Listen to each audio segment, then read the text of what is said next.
Get all your coughs out now, Kate. Oh, god damn. I was joking. That was a big guy. That was loud, right in my ears.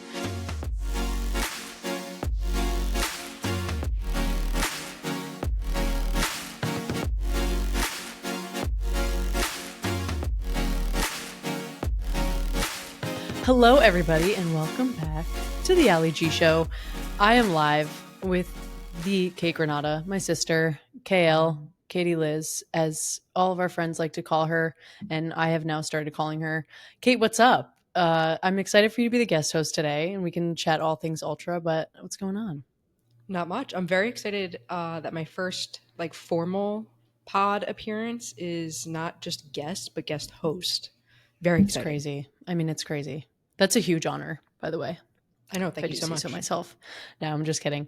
No, I'm super excited, and I couldn't think of a better person to do this with because I think you and I can have a very candid discussion about said Ultra, and I think we're gonna give the people what they want to hear. So, not that it Hopefully. even matters. None of this shit that I say matters, but it's personal to me. It's just what I've experienced. So, with that, if you would like to do your own intro, I formally hand you the mic. Okay. Well, hey, I'm Kate. It's so exciting. So This exciting. is my formal petition to call this the Katie G show today. I'm dead. But yeah, that's it. That's all I got. Bring up the Kate. energy, Kate. Bring up Sorry, the I'm energy. Kate. Hey, what's up? I'm Kate. All right, I love it. Let's do it. Okay. Well, Big Al, welcome to the Allie/KDG show. How are you feeling today? I feel good. Today's my best day of recovery, I think. It's day 3. Yeah, I don't know. I feel good. I feel like I could run through a wall, which, as you've experienced with me the last 3 days, lasts for about 15 seconds. And then I'm like, well, I'm exhausted. And then I Yes. keep plugging along. So, but I feel good today. Great. That's good to hear. So, for anybody listening who doesn't know, Big Al ran the Loopy Looper 12-hour ultra in South Jersey this last weekend. It was a 3.75 mile loop. Mm-hmm. Okay, and first ultra, yeah. Yep. First Cool. ever. Very nice. Well, let's get started. All right. Unfortunately, very important pit crew member Sid could not be here today, but in her honor, I would love to start off with what was your peach and pit of the day? I'm dead. I love Peach and Pit in honor of Sid. We do this for those who don't know, we do this literally every single weekend that we get to hang out and spend together. Even not even a weekend. It's like literally we could spend an hour together and we're like, what was your Peach and Pit of the hour? It's just a silly little thing that we like to do. My peach was seeing you guys every 3.75 miles. And I know that sounds like such a cop out answer, but it's true. I think having your crew there and having your people there and knowing you're going to see them at 3.75 miles every single 3.75 miles really kind of helps you plug along something that's super difficult. And I'm going to cheat and have another peach because I got to run the first 2 laps with Erica, and that was like literally the highlight of my day outside of seeing you guys. And I include Erica in that first peach too because I did get to see her a lot at the pit area, and I'm just so inspired by her. And she, for those that don't know, is the reason that I signed up for this in the first place. So those are my 2 peaches. My pit of the day was crying when I had some hip flexor pain, and I didn't think I would be able to keep going. And not to sound dramatic, but it's true. I mean, you guys saw me, like I was really doing well, and then I had this really bad hip flexor pain, like piercing pain, and I kind of like limped away, and I was allowed to have a pacer at that point, so I was with Matt, one of my coaches, and I was like, Matt, I'm not bullshitting you. Like my hip flexor does not feel good. And that was my worst lap of the day. And that was my pit. Not because it was the worst lap, but because I was genuinely in so much pain. And yeah, I don't want to elaborate too much on that because I'm sure there's going to be a question later. Maybe there will, maybe there won't be. Well, if there won't be, then I'll bring it up again. Well, thank you for sharing your peach and pit with us. That was for I would Sid, love. by the way. Oh, yes, first aid. Of course. I would love to start by having a quick fit check, right? Who were Hmm. you wearing on Ultra Day? Oh, I was wearing backline, of course. I was wearing I'm so upset because I ruined my white singlet. um, I was wearing the white, very, very bright white um, Riverside crop. And I was wearing my version 2 Blakeney tights that I really like, 6.5, because I don't like really short tights because I have thick thighs. But yeah, I wore full backline. I wore my Brooks pocket bra that I love so much, which actually ended up like it wasn't a waste because they're very comfortable, but I couldn't leave my phone in the back because I had the ice pack. So I really only got to utilize that for like the first 2 laps when I didn't have the ice around my shoulders. But yeah, full backline socks, brand new socks, the new bolts, baby blue. Somehow all of my outfits coordinated nicely, even though that wasn't the goal. I was trying to stay kind of neutral. And yeah, for those listening too, and I know that this is sponsored by Backline, and you guys know that I love Backline, and I believe in them so much and their products, but I would never say that something lasted a really long time if it didn't. And I changed my singlet. I One don't know, time. Kate, hold me to this. One time for sure, but I can't remember the mileage. I think I was at like 48 or something. And I just said to Matt, I was like, I just need a refresh. I was like, I need new socks. I need new shoes. I need a new singlet. Um, and yeah, I changed my top once. Never changed my tights. Never. And Yeah, I mean, if I had, I would have gone to the same version of the tights, but I didn't need to. And also, I think a little component of that is that I could not fathom trying to pull them back up after yeah, taking them off. You know what I mean? yeah. Like going to the bathroom was a struggle. Um, so yeah, but lasted the entire race. Yeah, I know you packed a lot of outfits, if I'm being I honest. I packed like mean, 7 singlets. and I feel like that people should know that you are a notorious overpacker. Yeah, Um, obviously. yeah, I'm you like have the to have person that brings like 7 suitcases when you're going on like a 3-day trip because like what if I want this pair of shoes? just in And then I'll, case. I'll be honest with you, I wear the same black tank top and baggy jeans every time I go out. So it's clean. Uh, It's clean. It's just the same. so you hit your kit. What were you wearing on your feet? I was wearing the Vomero 18s.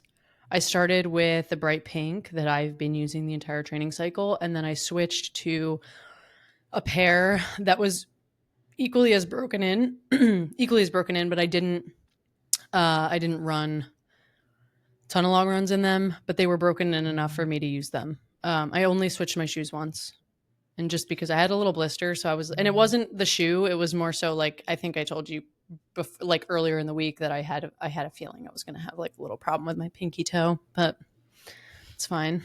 She You made were it. prepared. She Um, survived. she did. Sorry, let me think.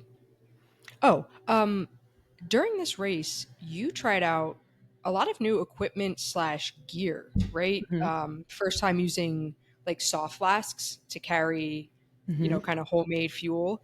The ice bandana was new, right? And you also don't frequently run with a hat, I feel like. Never. So, out of all of the new gear, what was your favorite like new addition? What's something that you're going to keep in the warm weather training cycles?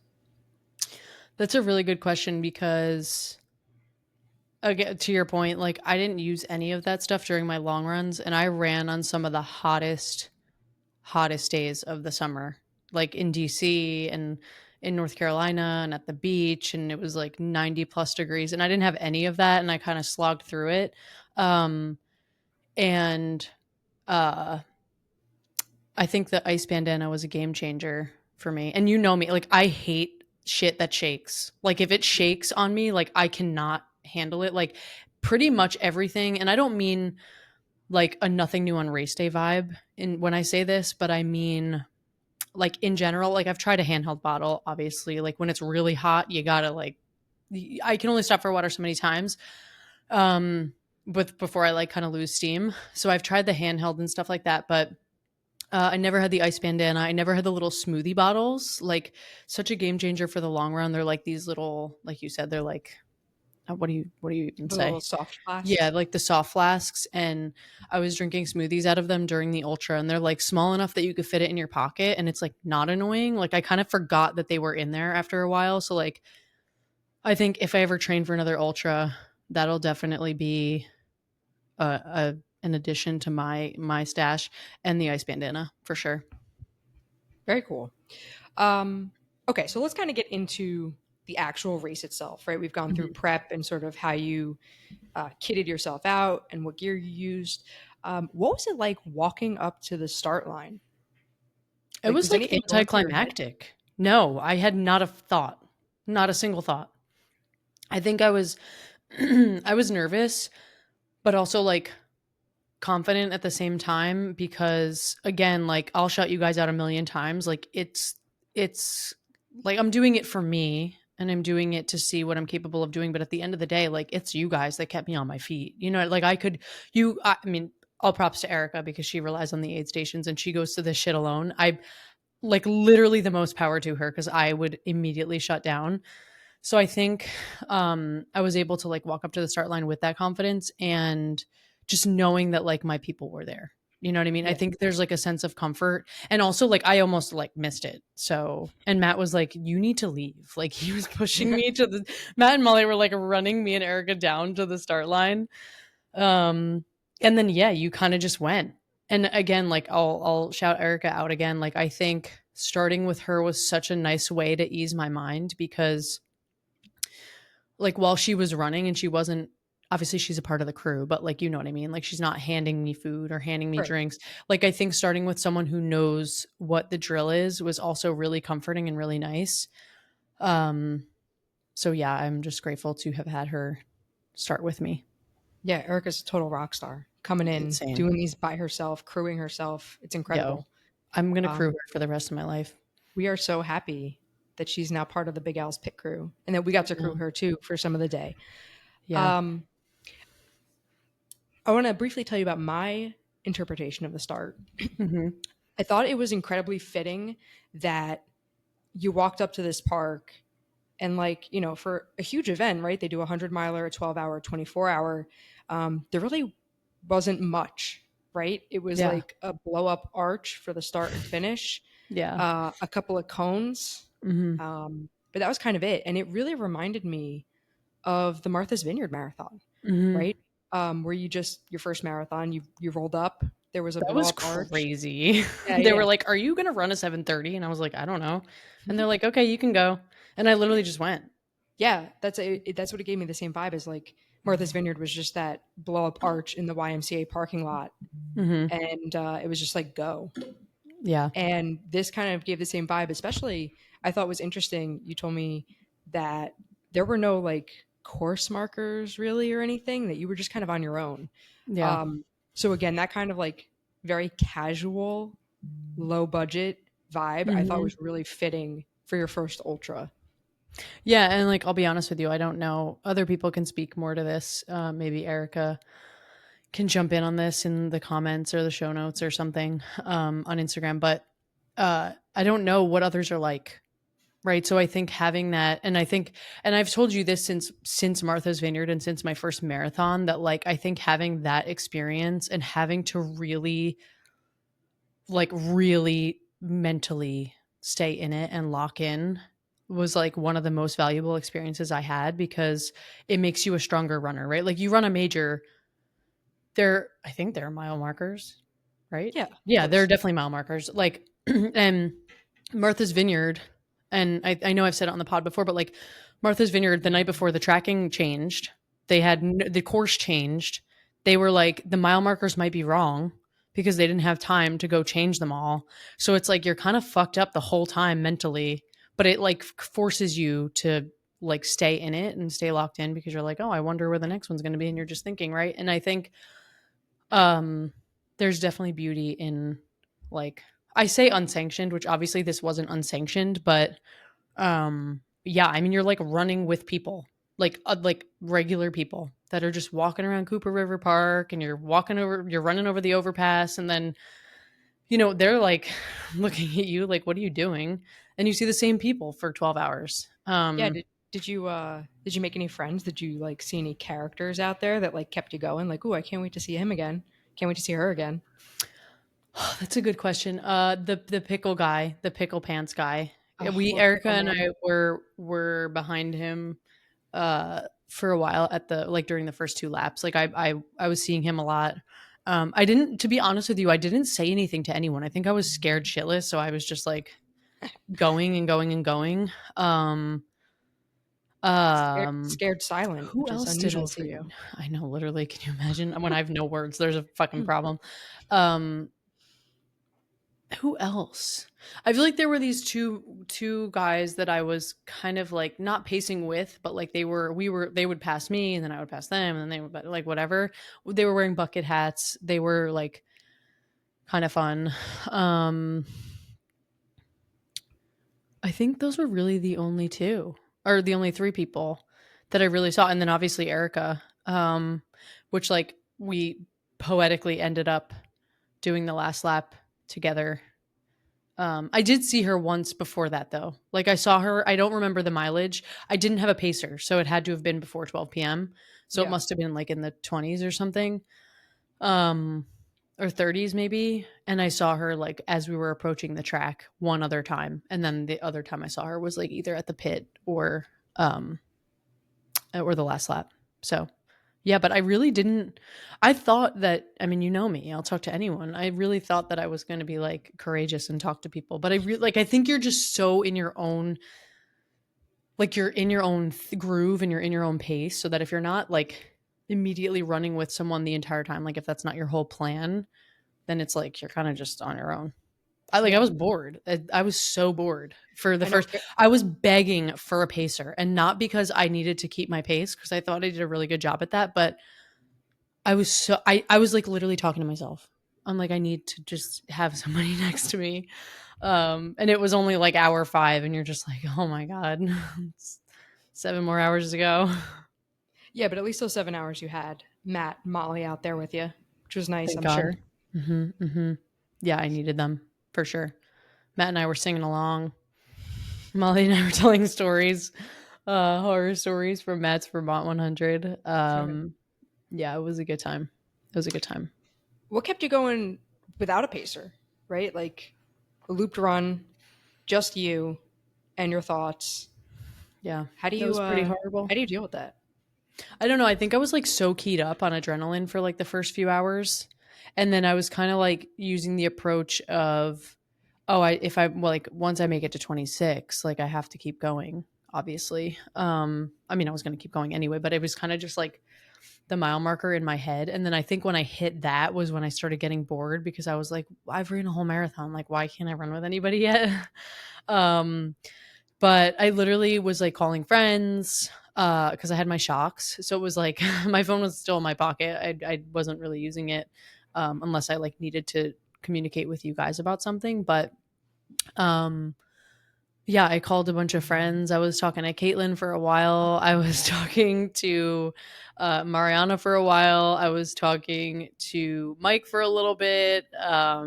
They were all, I mean, well, Mike was running Summer Streets, and he's had like a crazy amount of ultra experience too. So yeah, it was really early on. And then I just got really bored and I started playing Hannah Montana on my Spotify. I listened to my blend with you. I listened to my blend with Mariana. I listened to my blend with me, you, and Sid.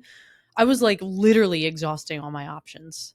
And then Yeah, that's when I was like, I'm just gonna like, and then if you remember the last, I didn't come in. I came in, I think at like 11:50 or something. So I had to do that next lap because I'm no cheater. I'm no cheater. You were allowed pacers at 12. Um, so I yeah, I didn't have pacers until then, and I came in for that lap before was able to get pacers at like yeah. 11:50. So I wasn't going to use like I wasn't going to have like anybody run with me because that just didn't feel fair. Um, and then on that lap, I fucking saw people with pacers, and I had such bad FOMO. I was like, God damn it! I need somebody so bad right now. Whatever. So I had to run it out for like the next 35 minutes without somebody. And I saw all these people have pacers and I was like, this is so unfair, even though it obviously wasn't, because your lap, like, it didn't, like, again, like, it's, you don't know what lap anybody's on. You don't know what time anybody's on. Like, you know, Yeah. so, yeah, I just called a bunch of people. I exhausted all my Spotify playlists and I, ended with Hannah Montana. Your Spotify Wrapped is about to go crazy this year. Oh my God. I better have so Between many all your minutes. training runs I know. and this, yeah. I know. Um, that lap, that last lap before you were allowed a pacer, if I'm not mistaken, is when you hit over marathon distance, right? Mhm. It was your last Mhm. lap solo. Um, I know what it's like to hit a distance you've previously never hit before in this kind of capacity, right? When I Mhm. ran New York the first time, hadn't run more than like 8 miles in a while because of injuries and things like that. And I remember crossing over the half mark and thinking, holy shit, I'm doing this. Like, this Mhm. is the farthest I've ever ran before. And, Mhm. like kind of really taking pause in that moment and thinking about everything I've accomplished. What was it like to hit over a marathon officially? Right? This is the longest you've ever run is like, Yeah. I mean, it was kind of crazy. Like, I kind of knew I was going to hit 30 and I would be fine. You know what I mean? I think it was when like I hit 30 that I was like, wow, this is crazy. Because at that point, like, it's funny how your strategy changes, right? Like, at first it was like, oh, I just need to hit a marathon. And then it was like, oh, I'm going to hit 30. And then after 30, I'm going to go by tens, because I was like, oh, 30, 40, 50, 60. It obviously it is a lot. And I'm not discounting that fact, but it's easier to count by like fives or tens when you're at that point. yeah, So I think when I just hit 30, I was like really proud and I was like, well, whatever happens, happens. Like, I've done it, right? I mean, technically you've done the ultra. Um, at that point it was lit, but the thing was, like, it literally was like 11:30 and I was like, oh my God, I have to go till 7. You know what I mean? Like, you're just like, it's such a weird thought. So I think I was thinking more of that way. And then I was also thinking just like, wow, this is insane. Let's see how many you can do and just keep going by tens. yeah. So I feel like once you've hit the official ultra distance, it's easier to be like anything else is extra credit, right? yeah, Like yeah. you've officially earned the ultra Hmm. medal. Yeah, You may as well just kind of whatever happens happens. Obviously you're always going to put your best foot forward and you're always going to try, but like I feel like maybe mentally that kind of takes the load off a little, right? for sure. Like, okay, No, I it did did. it. It And did. now like the only pressure is coming from within, right? Hmm. Yeah, I mean, everything was like a new thing, right? Like, I've never gone in loops for a marathon before. You know what I mean? Yeah. And it was also weirdly, like, I'm saying that and saying, like, it was oddly, like, I say out loud, oh, I ran the first 2 laps with Erica, which doesn't feel like a lot. But then at the end of the day, you're almost at 8 miles, Yeah, that was like seven and a right? half miles together. Yeah. So it's like a weird thing where it's like kind of not better, but I kind of enjoyed it in the first part, like for the first like 40 miles. Yeah. What a But I crazy don't know. statement. The first 40 It's fucking miles. bizarre. It's so bizarre. Um, yeah, did the loop thing help you?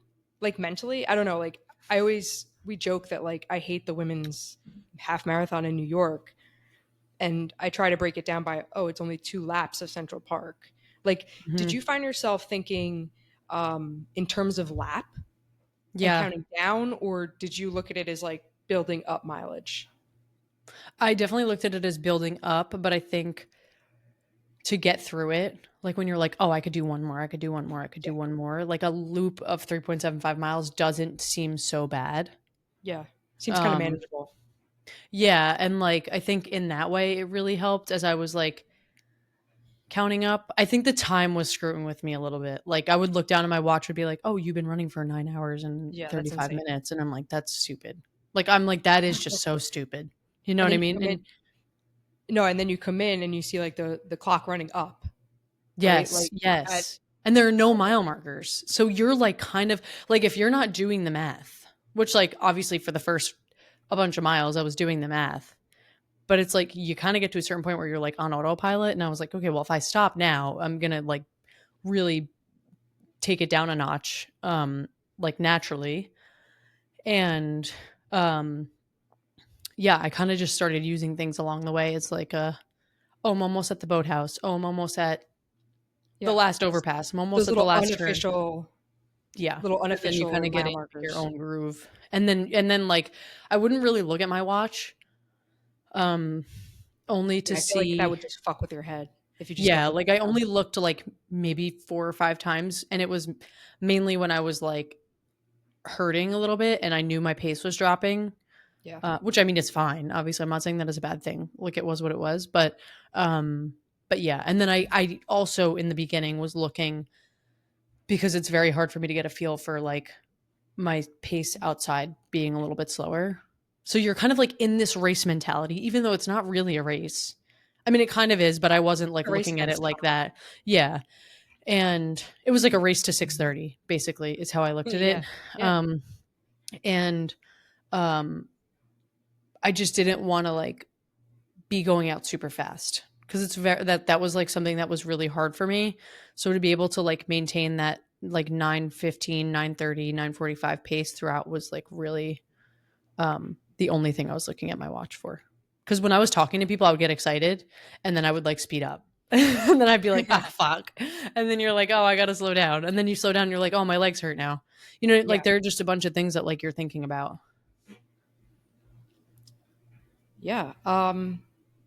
I think the lap thing is interesting too because it almost gives you like a natural way to reset, right? Hmm. Because if you kind of view every lap as its own race in a way, Hmm. It um, is. It really you actually can like, is. you know, Yeah. I feel like it might have helped you in terms of like bouncing back after a tough lap, and you had a pretty rough one. What lap 15? Yeah. Um, we knew it was bad when Erica beat you back to Hmm. base camp, and she was like, "I just passed Allie. She's looking real rough out there. It's Yeah. not great."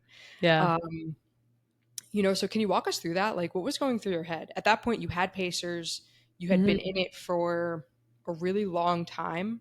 That was like Um, mile 40. I think it had to have been 45 or like around there because yeah, that was when I got to base camp and I was like, was that when I got a new singlet? that No, I was the got new it. singlet. Was it a new Yeah, singlet? yeah, Yeah, yeah. it was Molly new singlet. had I a was new frame. bleeding because I was chafing so bad. Um, but I didn't feel it. So like I just looked down and there's blood literally all over my shirt and I'm like, fuck. So like morale is low naturally in that sense, but I knew that like at that point I was kind of still ahead in terms of like what I was going for. And I was pacing with Matt the lap before the bad lap. And he was like, what do you need? And I remember saying to him, I was like, I need something, but I don't know what it is. And I'm like, I know this is not helpful. And I know that it's not like gonna be easy figuring it out. I was like, but I know I need something and like I need it fast because I was like feeling like a little bit woozy, but I didn't know why because I was drinking a lot, I was eating a lot, and I was like, um, when you're just running and you just need like a reset. So I was like, I think I need a seltzer and a nice coffee, and I was like, I think I need to just change my shoes and my socks and my singlet like really quick. And we Yeah, had talked about like how much time he thought I had allotted for that break, and I was like, listen, I don't care if it's fast. I was like, feel like I just need like a reset. So that was the lap before the really bad lap. And I was kind of in pain because I remember the overpass was like you went over this overpass. It was like kind of toward the end of the loop, and it was probably 3/4 of a mile back to base camp. Um, and I was on the overpass and I was like, yeah, like my legs are kind of hurting. They just feel like tired and fatigued, but um the only thing I can't shake is this hip pain. And like I think it was just one of those thoughts that like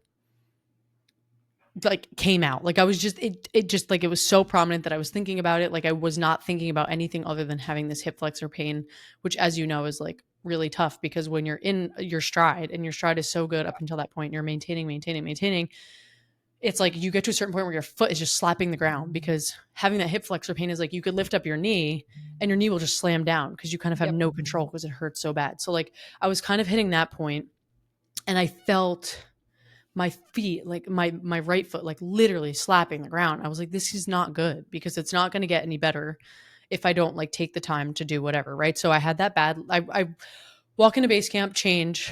My feet felt fine. Like everything literally felt fine. There was no question of like endurance, or obviously you're fatigued in normal amount, but like it wasn't like, oh, I can't keep going. My legs hurt so bad. Like it just kind of felt like I did a long run, which I did up to that point. A very long run. Yeah. So I was at like, that had to have been when I was approaching 50 miles, because I remember Matt saying to me, like, the 40s are the hardest. And I was like, yeah, this is a tough stretch because you just want to make it to 30. And then after that, you're like counting by tens. And then 40 to 50 just sucks because you're so close and you're like, oh, it's only 20 more miles to my goal if I hit 50 or Yeah. whatever. 20 miles or 15 miles and chain, whatever. It doesn't matter, whatever you're going for. Um, so yeah, like it had to have been that lap before the bad one. So then I go into base camp, do all that, change everything. It was a pretty quick stop actually. I was moving. I was still moving Yeah. because I didn't want to stop. Right. And I got up from the chair and I was like limping. And this was a lap that Erica started with me and Matt. And I was like, just go ahead, like just keep going, because we had gone literally right out of the pit area, made that one turn, and then you like go in like a straight line for a while. And I had just kept saying in my head, like, this really hurts, this really hurts, this really hurts. And then I was like telling Matt, I'm like, this really, really hurts. Like, I feel like I need to stretch it out. Like, I felt like I just needed to stretch. I didn't feel like it was like over. I was just like, I know I need to stretch it out. Like, I think it would feel much better. I haven't stretched. I haven't really, like, at that point, I really hadn't stopped because I was so ahead. I was like 5 minutes ahead of what my projected, like, or what my planned lap pace was and whatever, because for the first few I was just going and going and going. Obviously I was walking while I was eating, but it would only be for like 30 seconds to a minute. Yeah. um and at that point I really hadn't stopped, so like that was like one of the big stops for me.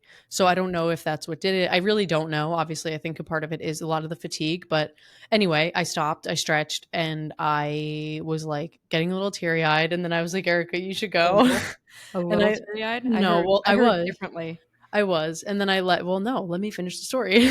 And then Erica left, and then it was just me and Matt, and I made the turn. I went over the overpass, and when I got to the end, I was like, I can't keep. I have to stop and stretch again. And I literally got down on the floor, and Matt was making me do pigeon pose, and then we did like another one where it was like basically world's greatest stretch or whatever. And uh I was in such bad pain. So I literally just like, poor Matt, I literally was just like, I'm unleashing right now. I'm like, this is so fucking embarrassing. I'm like, I'm not this big of a wuss. Like, I had so many mean things to say about myself. And Matt was like, listen to me. And he's like wiping the tears off my face. He's such a good egg. And he's like, it's going to be fine.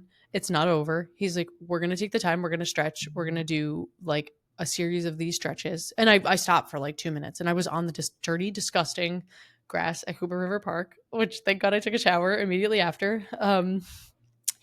And yeah, and I got up and he was like, is it 10% better? And I was like, yeah, it is. Like it actually, like that, I was really getting a lot of relief from the stretching. So I was like, yeah, it is. And I kept going. And then he was like, I need you to tell me when you need to stop, or like when it becomes unbearable. He's like, I don't want you to run through this pain if it's that. Cause I think when I like broke down, like I know he knows I was being serious, because I would never like not be serious in that respect. Like I have a pretty high pain tolerance, but I also know like that when your foot starts slapping and you're like losing control of Yeah. that hip flexor, You know the signs. yeah, it's like, it's not fatigue, it's like pain. And I knew that if I just kept going, it would have been worse in the end. So I was kind of just taking the L on that lap, even though it wasn't an L. Like it still counted. It just took me a Yeah. little Yeah. bit Of course. longer. It took like 20 minutes longer. Um, and I remember like making it maybe a quarter of a mile or a half mile. And um, Matt was like, okay, we're going to use this break. You're going to eat what you have and you're going to stretch. And I remember being in pigeon pose, and this lady doing the 100-miler walks by and she's like, I don't even know how you're doing that right now. And I was like, fuck, she's still going. Like I have to get up. So like I kept getting, I like got up, and I don't think I don't know if I walked. I don't remember if I walked any more of that lap. But we kept using like the poles as the mile markers. I was like, oh, okay, we'll start running when we get to this pole. Yeah. So yeah, anyway, long story long, that was my longest lap. It was my worst lap. It was very emotionally draining. But I think one thing to say about that was that, like, A, thank God Matt was there to coach me through it. And I remember looking at him when we made it to like the last overpass, and I was like, you can't leave me. I was like, I know your plan was to pace me for 2, have Molly pace me for 1. I do 1 by myself. I was like, I will not be able Yeah. to do that right now. Like, and this, at this point, I'm at like mile 56, 57, right? Like, you're getting up there. Yeah. And then Molly paced me for the next, she was only going to do 1. She ended up pacing me for 2. We were able to like maintain, I didn't stop at all on the lap after that. I think I actually, no, I think I stopped to walk 1 time because you have to stop when you're eating because it can like Yeah. upset your stomach if you run and eat. So I stopped once with Molly or maybe twice to eat and take a little walk break for like 30 seconds. And again, we use the poles as the mile markers. Um, and then, yeah, I mean, I really think I pulled it together really well because the last 2 laps were like fine. They weren't fine. I was in pain, but I was able to like with that. And then also I'm forgetting like when I got back to the base camp after that bad lap and I stretched throughout, like I stretched when I got back Yeah. also, I think. And I used BioFreeze. That was such a game changer. And that horse gel that Emlo gave me, even though it says not to use on humans. um I yeah, but I trust her with my life because, you know, she's a nurse and she knows all these things and she's Yeah. been through it. So, Well done, mom. yeah, my little run mom, saved me. It saved me. I needed the BioFreeze. There was no way. There was no way. And for those listening, dude, like I don't do like the painkiller situation where I like take Advil and things like that. Like it's just not for me. Um, all power to you if it is for you. I have a really bad stomach, so I knew it would like rip me apart at that point. But yeah, I don't know. That was the bad lap. And then after was okay. I think. I don't remember. I think I went out with Molly after and I was like, "Oh, she's going to kill me." No, yeah, you did leave with Molly. But what I Like, am don't cry. hearing, Don't cry. holding back those tears. What I'm hearing is you need to make an appointment with the QD orthopedist to get your hip figured out. Yeah, I do. Um, no, but also I think that like that's a really big testament to Matt as a coach. I think he just brings so much experience Mhm. where um, he just brings such confidence from that experience, Mhm. and I feel like he has a very calming presence in those situations because he's lived things like that, right? And like when you Mhm. said to him like, I need something, I don't know what it is, and I know that's not helpful. Matt, what I've learned, is incredibly intuitive. Mhm. um, he does know what you need, Yeah. right? And again, that comes from such a place of experience, but his ability to kind of read you and Mhm. and kind of run through what he would need in those moments, Mhm. and then offer that, I think Totally. is really game changing, and it really is just a testament to him and how calm and cool and collected it seems like he was out there with you, Mhm. especially during that kind of off lap. Yeah. So shout out, I Matt. mean I mean, yeah, and shout out Molly too. Like I didn't know how much work would go into like just the fueling strategy and the counting and the math. And I think the 2 of them together are very calm and it kind of gives you that confidence of like, oh, okay, well, I know, like to your point, I know that like maybe I mean it sounds ridiculous out loud to be like I need something I don't know what, like figure it out. I wasn't saying it like in that way, but it was more like I was being honest. Like and I remember you were sitting in the room with me when I had my coaches check in with them and um they were like, "Listen, we know you and we know you're going to feel bad for either asking for things or we know you're going to feel bad for saying you don't like something or we know you're going to feel bad for like thinking you're being mean when you're not because you ran 65 miles and you feel like shit." Um and they were like, "We need you to be honest." And I think from both perspectives, and this is why I think they're so good at what they do. Um because like I know them, obviously I know them well and we're friends and they coach me and they help me and guide me through this process, but it's also like they don't know my stomach, right? Like I mean, that's Yeah.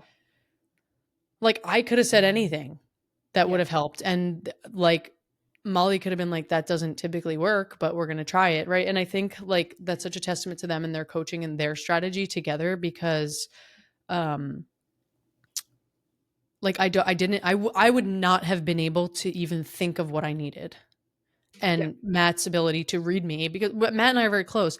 And it's like I felt like I could say that, right? And I felt like I could just cry and let it out. But you're also entering this like super vulnerable space where you that could have gone Saturday could have gone 100 different ways for Yeah. me, right? Like, and I think about this in reflecting. It's like you have one bad lap, and that's okay. Obviously, again, it doesn't matter. I'm not saying it as in a way of like, oh, it's a bad lap because it was slow, or it's a bad lap. Like it was a bad lap because I felt like shit.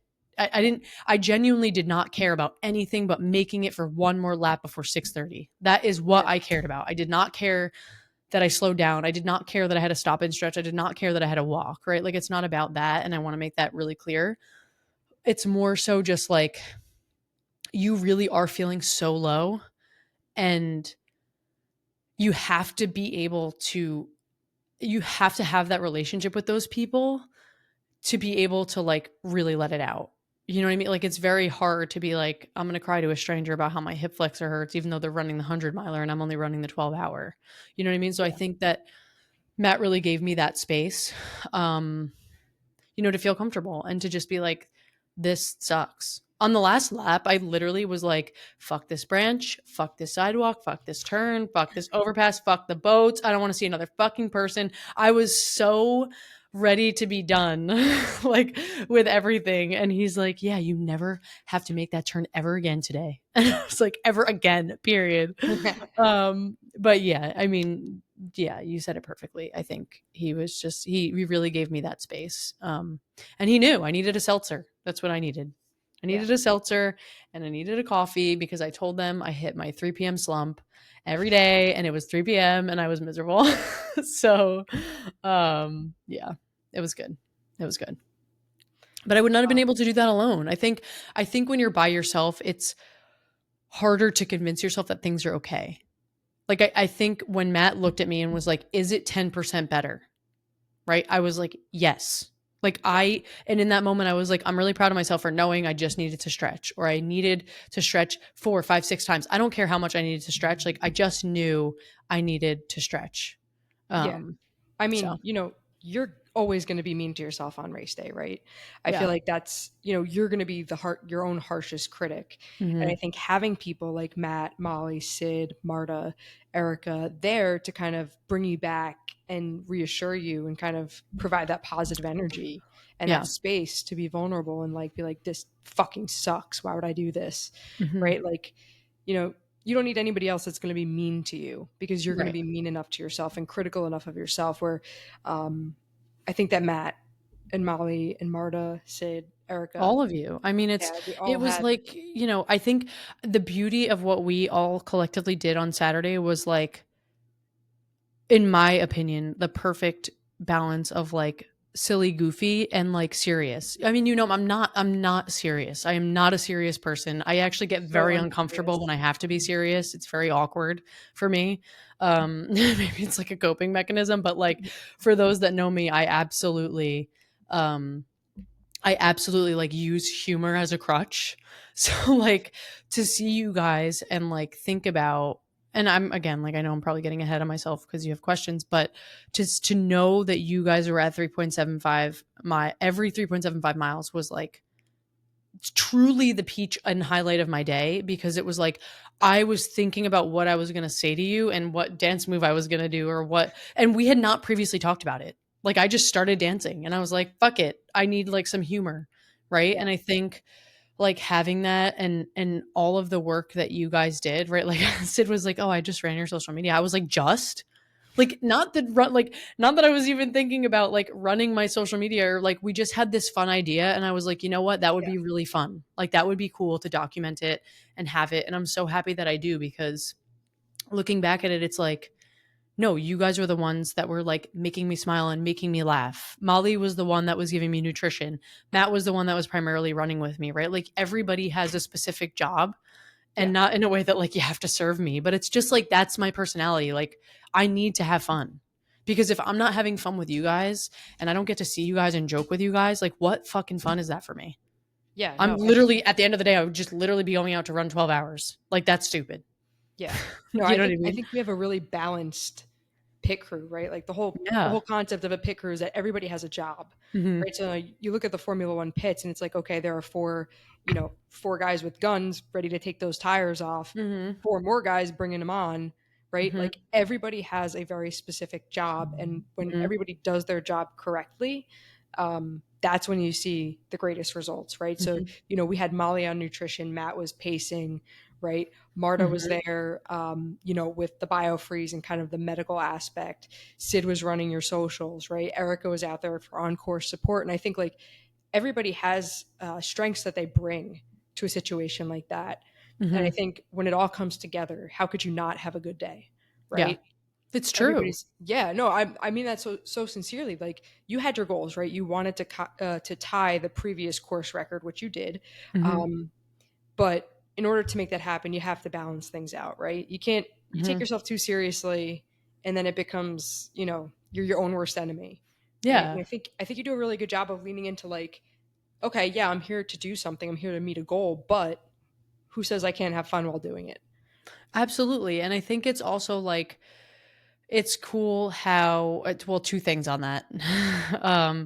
I think it's cool how like your goals evolve over time during an ultra. Like it's something I've obviously in a marathon you have to pivot, right? Like there are days where like okay, you have to pivot. Boston, I had the Achilles thing, have to pivot, right? It's I'm not saying I'm going to drop my goal because it might be doable and I might feel good when I'm running, but at the end of the day like I have to be realistic, right? And I think tying the course record was my like overarching goal, but it was one of those things where I was like, oh, there's no fucking way I can run close to 70 miles. Like you just immediately are like, no. So then it kind of falls out of your head and you're like, oh, I just want to make it between 60 and 70. Right. And then you kind of like not lessen it because, whatever, it's not lessened. It's still a huge accomplishment, but it's more so like had that one bad lap. Now the goal shifts to I need to get two more before Yeah, 6:30. Right? yeah, And then after that it's like, okay, well, even if I cross the start line for the last lap at 6:30, you got to work to make it by 7 because it yeah, doesn't count. Right? And I yeah, think like, if in those moments like that's when I would say like that it gets a little more serious, but it also go that I say that in saying like still was giving you dance moves. I was still joking around. I was still singing. I was still dancing. I was still laughing because that's my personality. Like if that's how I need to hype it up, like then that's just how it has to be. And then in turn, I remember before I think it was before the second to last lap. Um, I all I could think about was like wanting to pull you and sit in the bathroom and just start crying. I was like, I think I just need a good cry with the girlies for a minute. And then like when you take a step back, you're like, fuck, I just don't have time. I literally don't even have time. Like I yeah, don't even have time to like even if it's 10 seconds, it's 10 seconds I'm taking away from a potential thing. So it's just kind of weird how it all shifts and the emotions. yeah. No, for sure. But I would have died Um, without you guys for sure. I was thinking about that double it comment literally since like mile 15. I was like, shit, when I make it to 30, I can't wait to be like double it. Cause like we always say that about things. And we used to have a friend that used to say that. And it was always so funny to me. And then like when I would like do the silly little dance moves, like I made Matt do like the little walk or whatever, and then me and Molly were doing airplane arms, and like but then it became a thing, and I was like, oh, that's something to look forward to. As silly as it sounds, I'm just like, oh, I can't wait to give him like this funny dance move, or like I can't wait to do like a high kick because it's gonna be funny as fuck when I can't walk later. Like you know what I mean? It's just like that. Those were the things that I was thinking about, which made it 10 times more fun. Because at the end of yeah, the day, I'm not an Olympic runner. I mean, let's manifest. We manifest on this podcast. I will be one day, but I don't do this as a career. I don't do this for money. I don't do this for like props from anyone. I do it for myself and for fun and like to see what level I can get to next. So it's yeah, like, what's the point of being so fucking serious about it? yeah, Like I yeah. feel like I find the good balance of like funny and you're like, oh no, I'm here to actually do this. And I do have a goal, but to your point, it's like, no, you gotta have fun while doing it. Yeah, and I feel like those little breaks just kind of act as like a pressure release valve, right? Like you Hmm. have 3.75 miles to beat yourself up to think about how far you have left, how far to go, but those like 15, 20 seconds where you can just be silly goofy, it just like it gives you a reset in a Hmm. way, like an emotional reset, I think. Yeah. No, we um, definitely did. which was cool. And you know, I'm so like honored to have been a part of that, especially with Sid. Right, Sid did an amazing job on your She's socials so good takeover. at social media. She's insanely good. It just comes so naturally. Like she had so many ideas, Yeah. and she just made it happen. The Hmm. only thing she didn't make happen was a Joe Jonas TikTok comment, but I don't fault her That for was that. so I funny. fault Joe for that. So, I don't falter for that. No, I think, I mean, as you guys know, like it's not lost on me that you take the time out of your days and your weekends. And I mean, obviously, we make weekends out of anything we do and we make anything fun, even if it's fucking miserable, because that's just like the kind of group we are. And then you throw Marta into the mix and like she's amazing. And she's like one of my favorite humans on the entire planet. yeah. Um, so, we just had such a good such a good group of people. And yeah, I quite literally would have died without you. I must have said that to Matt and Molly like 17 times while they were pacing me too. I was like, don't leave me. I'm like, don't ever leave me. And then I remember like saying to Matt, we were coming in on a lap and I was like, I literally just need to see my friends and my sister. I was like, I just need to like see a face that's like smiling and joking and laughing and being silly. Like I think I sang Burning Up with one of the other runners. This dude was like Oh, old. yeah. That was an older gentleman. You didn't you missed the first time we saw him, and he asked me and Sid if we were going to sing, and we were joking around, and we were like, Sid I think said like we know a lot of Jonas Brothers, and he like dead ass stopped and was like, the Jonas Brothers. I like the Hmm. Jonas Brothers. You know, everybody thinks of them as a boy band, but they've really matured into like a good group. And I'm dead. we were like, what the fuck is happening right now? Because this man is like older, and I didn't even know he knew who the Jonas Brothers were. Um, but we told him that we would sing for him on the next lap, and then we missed him, and then he That's called really us cute out on though. it. Yeah, No. he was really cute. I love that. No, see, those are the things that make it fun, and those are the things that are necessary for sure. Um, yeah, we actually during our live we put up a little questions box. Oh boy. So we tried to answer those questions as best we could. But some of the lingering questions were, what was your favorite race day snack? Ooh, I loved the Rice Krispie treats. Oh my god, no. No. The Pringles. The Oh, right. Pringles. That I was an freaking insane love thing. Pringles. I can't even tell you the last time I ate a Pringle before Saturday. Yeah. They're so good. Yeah, when you texted me and said, "Why didn't you tell me how good Pringles were?" Sid and I literally just busted out laughing because like I you never knew I listen to us in terms knew of that would get snacking. you. I knew that We would were get you guys. cracking up. We were like, "What the fuck?" I knew that would get you guys. Because it was so funny that like I was eating all of this junk food that like I never eat.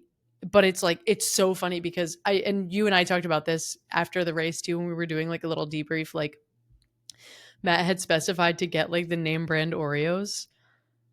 And like he was like, because your body needs all that like fake preservative bullshit. And I was like, my body could reject it, but it's fine. We'll figure it out. But it's funny, like all the stuff that I don't eat on a regular basis is literally what made me run 67.5 miles. So Yeah, isn't that if that's crazy? not an ad for Pringles and Oreos, I don't know what is. And Rice Krispies. Yeah, those were your big three, it seems like. Yeah. What was your least favorite thing during race, like nutrition wise, snack wise, during the race? Mm, the Uncrustable. Yeah, Which is so sad because before, that's like my favorite pre-race meal. Like that's my second meal when I race. yeah, Um yeah, I was not having that. I actually was like that was the one time like I really had no stomach issues the whole time. Like I was a little bit like I mean it's TMI but like whatever. Eric will love this because we spare no details. So shout out to On the Runs. I was like a little bit burpy and like I couldn't get it like I just couldn't get it out. Like when you have to burp and you can't yeah, get it stuff. out so like your stomach just feels like bleh. Like Yeah, that's when I said I needed the seltzer because I was like I think it's going to force it out of me where it'll make me feel better. But that was the same lap I had the Uncrustable and I'm standing there eating it and I'm like like I was gagging. I'm like yeah, and I just handed it to Matt. I was like this isn't it. I'm like it's not yeah, working. yeah. Um But yeah, so that was my least favorite for sure. Disgusting. Yeah, it's gonna take me a minute to eat another Uncrustable. Wow, that's really sad. Um, so I don't know. I don't have that many more questions, but I have one sort of big lingering one, which is like, and I hope I'm not wrong in attributing this to Bex Gentry, but I believe in one of her runs, she was talking about how on a long run is where you really get to know yourself, Mhm. right? You have to entertain yourself. You have to pull yourself out of deep holes. It's something that I find myself thinking a lot about during like longer runs too. So my question for you is, what did you learn about yourself? Um, that's a great question. I think, like, without sounding super cliche, like, you can actually do something really hard without, like, beating yourself up about it. Like, you can actually do hard shit, and I again, like, I know it's something that everybody says, but it's like, with the right mindset and the right, like, tools to get there, um, yeah, I feel like you can really truly do anything. Like, and I remember saying to you, as absurd as it sounds, it's like, okay, I ran 67.5 miles. Imagine if I did the 100 miler. Like, when you run that far, you're just like, oh, it's only 33 more miles, which Yeah, sounds so ridiculous out loud. But you're like, oh, well, I made it this far. Like, and when you circle back to like goals and how they change and how like an ultra so different from racing a marathon or running at a faster pace, it's like, 33 miles, if I wanted to maintain a 12-minute pace, like, who gives a shit? You still ran 100 miles at the end of the day. You know what yeah, I mean? So, like, I think, like, just knowing, learning a lot about myself in that way, where, like, A, I'm capable of doing so much more than I give myself credit for. And, like, knowing that there's so much more to come and, like, so much more that you're capable of, I think is something that, like, is just a reframe. And also, I think I will never complain about 26.2 ever again in my life. Like, why the fuck am I going to be nervous to run 26 miles ever again? Truly. okay. Actually, that's the perfect lead up into my last question for you, which is I know that your race calendar is pretty empty right now, with one exception, which is the Mhm. Wine Glass Marathon Mhm. in October. Yep. Um, and I just want to know, like, how do you think having ran 67.5 miles is gonna like impact the way that you view and approach that marathon, right? Like, does it feel weird to go back to only 26.2 miles after running this far? Do you think that you'll walk into it with like, oh, I could do this in my sleep kind of Mhm. thing? Like, how are you how are you approaching it? Yeah. Because if I were you, I'd be like, I'm not doing that. I think it's just like, listen, I don't know everything about running a marathon. I don't know everything about what can go wrong and what can go right. I just don't know everything. Nobody does, if I'm being honest. And people that claim they know everything about running a marathon, they're lying, because you don't. Like, literally anything can fucking happen. So, um, I think I'll definitely approach it in the way of like, it's not that serious. Like, none of it is that serious. Like, I was able to, like, I'm trying to, like, say this in the right way, right? Like, the ultra was hard for me in so many ways because it's a completely different pace. It's a completely different stride. You open Yeah, yourself up to so many more like aches and pains because it's a different stride than what you're used to, right? So I think in that way, like, that's one thing. And then in the marathon, it's like, it's kind of like whatever, not whatever, because it's a huge accomplishment and you're running so many miles, but it's just like, it doesn't matter. Like, it yeah, literally doesn't matter. Like, I ran so many marathons during this training cycle that were unsanctioned and I made up by myself, and they were in 98-degree weather, right? Like, I think I'll approach it differently in that way, where it's like, okay, this was like the worst heat training I've ever endured. Like, I've never run with so many items in my pockets ever, ever, ever again. So, like, I won't complain about holding gels during a marathon. Like, I think those are the little things I'll think about. But I think in terms of this year and what I've been through and thinking about just wine glass in general, like, I just want to do it for fun. Like, I yeah, don't want pressure. I don't want to feel any pressure. I don't want to feel like, I have to achieve something, because I don't. And I think that's why people get so caught up in the majors too. And this is like the last thing I'll say on it. It's like, could I run New York this year? Yeah. Do I want to? I mean, part of me like feels like I'll have FOMO, but at the end of the day, I'm just like, it's the same major over yeah. and over and over and over again. So I think, like, learning to challenge yourself, um like during an ultra or something different just provides that like different perspective on the marathon. Where it's like, yeah, obviously mileage wise, it's probably going to feel like nothing, even though that sounds like a psychotic thing to say out loud. Sure Um, does. but it's also just like, oh, I feel like I've endured the worst of like that I could so far. So I think I'll approach it with like a fun attitude. I really don't care what happens. I think it would be so fun to just fun run it, like, and Yeah. not even care about a goal and No, just see what I could do absolutely. as a baseline. So Yeah. yeah, I don't know. I don't know. But I feel like I know, having known nothing about the ultra and like seeing what Matt, Molly, you, Sid, Marta, you all did for me on that day, like it literally makes me feel like I know everything about the marathon when I don't still. But do you know what I mean? Like Yeah. you know you don't know so much about this one thing you just did and you're just like, fuck. Like Yeah. I'm never gonna complain about a carb load. I'm never gonna complain about 26.2 miles. I'm never gonna complain about my feet again. Like I'll be fine. So, you know, Yeah, crazy. so I know that you like to end things with some rapid fire questions. Hmm. So I have two for you. Ooh, a little rapid fire switcheroo. Go for Did you it. have fun? Did you have fun? I had a blast. I really did. It was dumb. Like running 67 miles is dumb, but like I had so much fun. And are you gonna do it again? Maybe not that course, but yeah, I would totally do it again. I could see myself so like morphing into like a camper.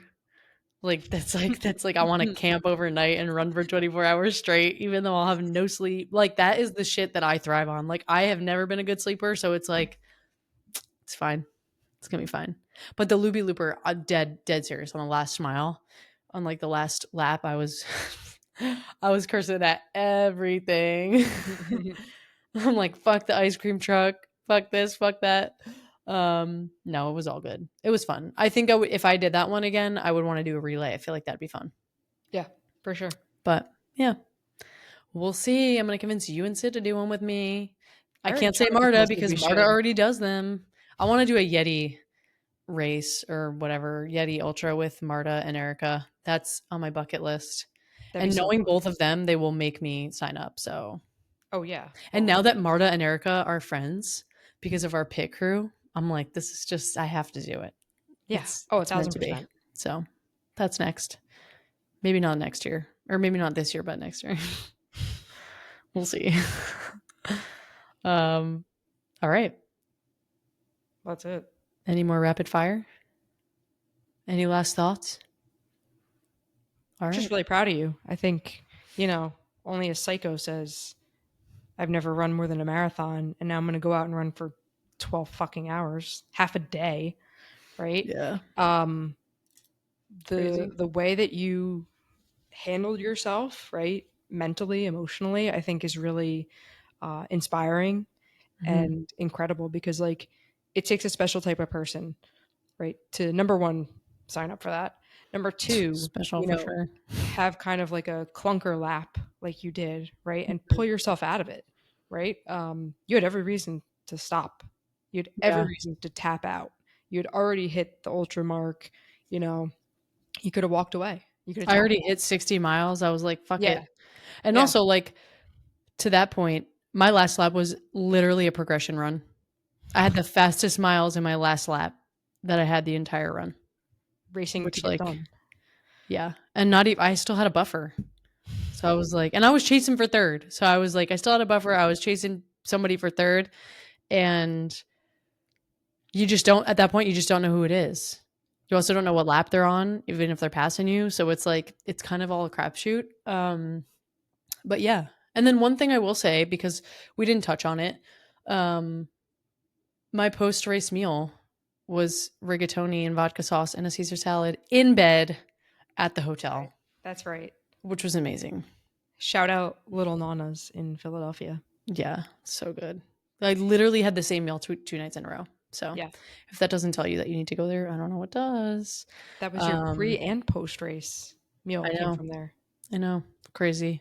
And I ate all the vegetables because what I learned is that it doesn't really matter what you eat the night before because you're gonna go to the bathroom no matter what. So like obviously eat your carbs and and do whatever you're instructed to do in terms of that, but you're going to go to the bathroom anyway, so have the Caesar salad. Like it's fine.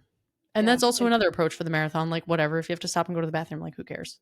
Yeah, and that's I mean that's really important to you because you love vegetables. Yeah, I do. So I really do.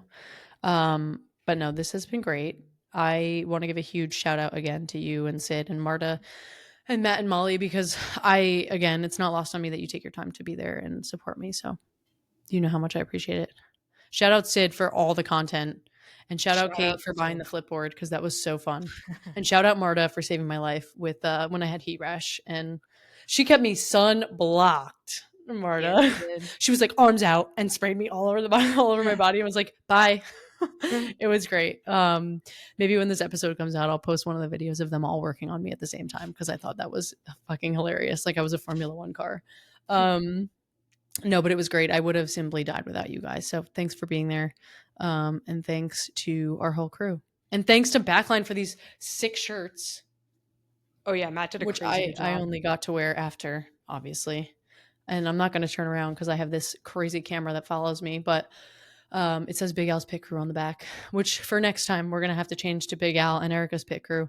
Big Al and Erica and Marta's Pit Crew because we're going to do a Yeti race together. Anyway, I'll stop rambling. This was so fun. Kate, thanks for being the guest host of the Of pod course, thanks today. for having me. Of course. No one I'd rather do it with. And I'll see you in 30 seconds because it doesn't look like we're in the same apartment, but we are. We are. And she We has are. coffee. Yeah. Iced blueberry coffees on deck and work. Bye. Bye.